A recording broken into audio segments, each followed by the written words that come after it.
Halo pemirsa setia, Spotlight News kembali lagi hadir di hadapan Anda bersama saya Cynthia. Pencapaian transformasi global yang dicanangkan oleh Perserikatan Bangsa-Bangsa untuk menciptakan tujuan pembangunan berkelanjutan atau Sustainable Development Goals dalam penanganan perubahan iklim menjadi fokus utama. Tujuan ke-13 yakni tindakan terhadap perubahan iklim memperjuangkan upaya bersama untuk mengatasi fenomena cuaca ekstrim yang semakin mempengaruhi kehidupan global saat ini. Fenomena perubahan cuaca ekstrem ini melanda hampir di seluruh penjuru wilayah khususnya di Indonesia. Perubahan cuaca ini mengakibatkan adanya beberapa dampak yang menyerang wilayah yang terkena cuaca ekstrem seperti banjir, pohon tumbang, sampai kepada tanah longsor akibat cuaca ekstrem ini. Kebetulan sekali BMKG Jawa Barat ini mempunyai dua tupoksi yang jatuh ke sini gitu. Maksudnya jatuh ke sini kita mengamati unsur cuaca, kita juga mengamati unsur iklimnya. Nah, kebetulan kalau cuaca memang Bogor, khususnya Bogor ya, Bogor ini mempunyai wilayah yang unik gitu ya. Banyak wilayah yang masih kering, tidak ada hujan, ternyata Bogor hujan petir. Hujan petir banyak akibatnya yang terjadi, pohon tumbang dan lain-lain sebagainya, itu banyak terjadi di Bogor, terutama dalam 1 minggu ini. Kenapa demikian? Karena Bogor itu pertama dari faktor lokalnya, ada namanya, kalau cuaca kan banyak ya kita melihatnya, ada unsur lokalnya, dinamika unsur lokalnya, regionalnya, terus kondisi topografinya gitu. Bogor itu termasuk kalau dari sisi iklim mempunyai satu wilayah zona non-zone namanya, seperti yang mungkin bisa dilihat di sini. Tipe 1 musim di Bogor, terutama kota Bogor, itu tidak mempunyai musim, maksudnya musimnya sama gitu. Sebenarnya dia musim hujan atau ada air gitu. Walaupun kemarin sempat berkurang karena terjadinya fenomena alam yang sudah digaung-gaungkan bahwasanya ada air itu. Kalau Bogor sendiri, kenapa yang minggu-minggu ini cuacanya cukup ekstrim? Pertama dari labilitas atmosfer lokalnya. Kita melihat adanya pertama sedang dan kuat, kemudian suhunya RH-nya suhunya itu dia lebih masih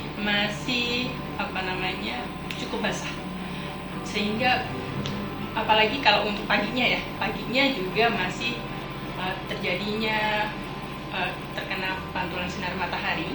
Jadi proses kondensasi, proses konvektifnya yang cukup tinggi, jadi panas. Kemudian kalau konvektifnya tinggi, jadi apa? Awannya terkumpul di situ, gitu ya. Airnya terkumpul di atas kita, gitu. Ya mudah-mudahan dari masyarakat juga lebih peduli lagi terhadap peningkatan kewaspadaannya, terutama tentang kondisi cuaca ekstrim yang tiba-tiba. Terus kemudian penggunaan air bersih. Jadi terkadang-kadang ketika ada hujan, air itu kan keruh gitu biasanya. Air tanah itu keruh tercampur dengan mungkin dari hal-hal yang kotoran gitu, lumpur, biasanya seperti itu keruh. Bukan karena keruh karena tercampur dengan air hujan. Nah, itu juga perlu diwaspadai. Para lapisan masyarakat sampai kepada pemerintah harus turut andil dalam menjalankan dan mengimplementasikan mitigasi bencana fenomena alam cuaca ekstrem ini. Kalau pas musim hujan paling ntar nunggu rendah dulu. Kalau nggak nunggu rendah, paling ntar kalau udah gerimis kecil, nah baru kita mulai ke lapangan. Waktu bulan yang lalu tuh pernah banjir, jadi kayak Pulam yang di sini tuh dekat CNP itu hujan lebat lah. Jadi luar biasa hujannya. Dari data yang tercantum di Indeks Resiko Bencana Indonesia 2022 yang dikeluarkan oleh BNPB, terdapat 80% wilayah Indonesia yang beresiko tinggi terhadap bencana. Mencakup 205 juta jiwa terpapar pada resiko bencana, dengan 107 juta jiwa diantaranya adalah anak usia sekolah. Dampak bencana pada satuan pendidikan membutuhkan upaya pengurangan resiko bencana.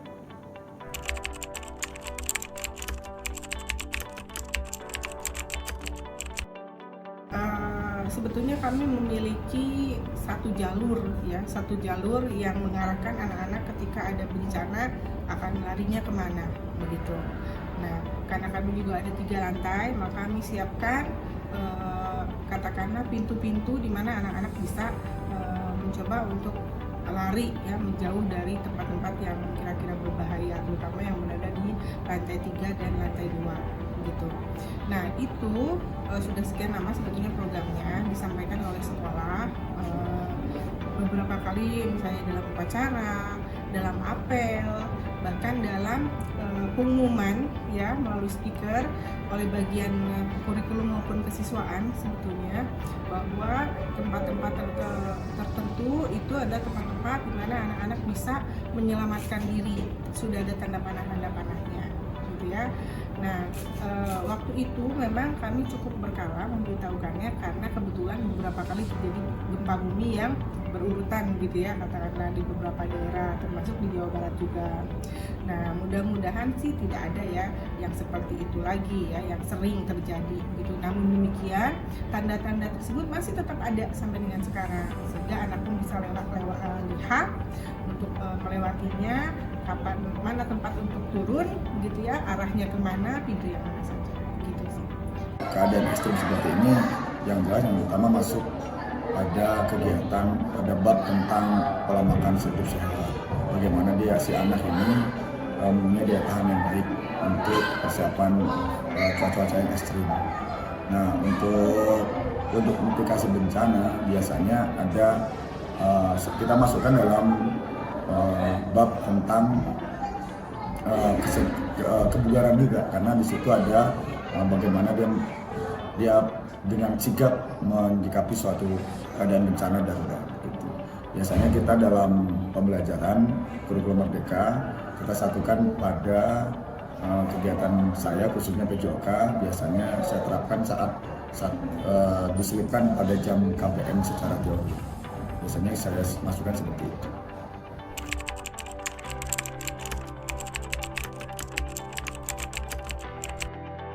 Untuk cuaca ekstrim, memang waktu itu juga kita pernah ada pandemi ya, anak-anak sudah terbiasa menggunakan masker. Nah, untuk menghadapi ini, terkhusus mungkin guru biologi, tapi guru yang lain pun juga bisa menyampaikan hal ini, gitu ya.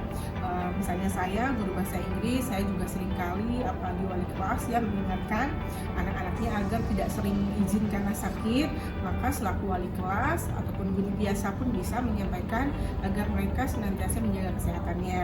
Tidak terlalu banyak aktivitas yang di luar akademik yang akan menyita waktu mereka dan fisik mereka juga. Tentu saja perlengkapan yang mereka harus bawa juga ke sekolah juga sebaiknya juga ada ya, misalnya tadi jas hujan, kemudian payung dan sebagainya. Tapi selain itu yang lebih utamanya lagi adalah bagaimana mereka menjaga kesehatan mereka sendiri. Dan menggunakan masker itu tidak hanya ketika masa pandemi saja, ketika terjadi katakanlah sekarang pancaroba ya, sudah mulai musim hujan, sebagian siswa juga dianjurkan terutama yang sakit itu wajib menggunakan masker. Ini tentunya sangat masuk sekali karena Kota Bogor, apalagi SMP 1 ini dekat dengan siklus yang sangat rentan sekali tentang cuaca ekstrim, khususnya hujan dan petir gitu. Jadi anak-anak harusnya memahami gitu, bagaimana menyikapi cuaca ekstrim yang ada di Kota Bogor. Kalau di SMP 1 jelas anak-anak setiap hari Jumat kan ada kegiatan P5, kita selipkan bagaimana anak itu menyiapkan dirinya untuk menyikapi cuaca ekstrim, baik secara manajemen waktunya gitu, menyikapinya, ataupun saat anak-anak datang ke sekolah atau menyiapkan badannya khususnya, atau bagaimana ya, bekerja sama dengan orang tua juga bahwasanya menyikapi tentang cuaca ekstrim. Itu untuk cuaca ekstrim. Cuaca ekstrim telah menjadi ancaman yang semakin nyata bagi khalayak ramai di dunia. Untuk menghadapi risiko ini, langkah-langkah mitigasi bencana menjadi krusial dalam meminimalkan dampak buruk yang mungkin terjadi.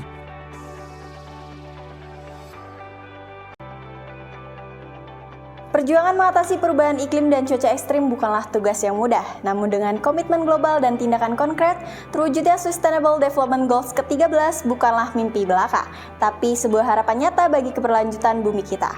Pemirsa, demikian informasi terakhir dari Spotlight News. Saya Cynthia pamit undur diri, selamat beraktivitas dan sampai jumpa.